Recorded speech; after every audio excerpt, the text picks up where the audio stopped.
You wake up in total darkness. No windows, no sound, no sense of up or down.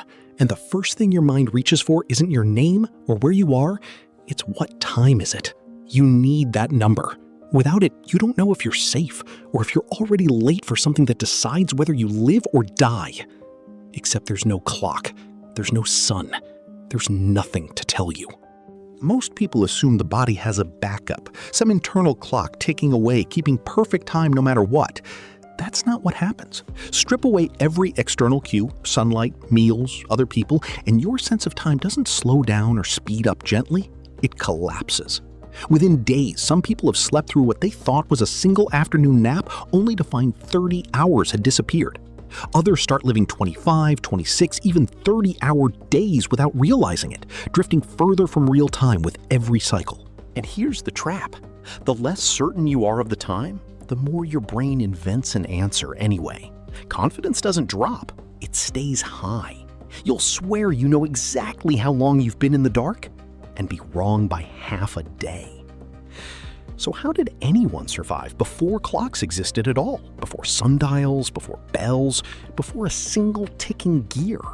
They didn't measure time. They read it off everything around them.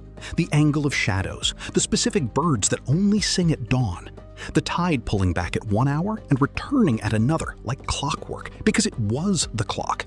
Entire cultures built invisible timetables into the land itself. A flower that opens at exactly 6, a star that only appears after midnight. Miss the signal, and you didn't just lose track of time.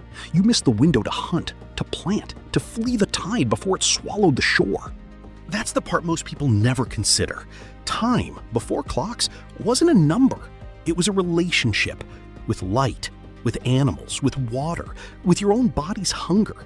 You didn't check the time, you listened for it. And that changes something, because the moment you strip away every clock in your life today, every phone, every watch, you're not left with nothing. You're left with the oldest instinct humans ever had, to read the world instead of a screen. Maybe that's the real question hiding underneath what time is it? Not how do I measure this moment, but do I still know how to notice it at all?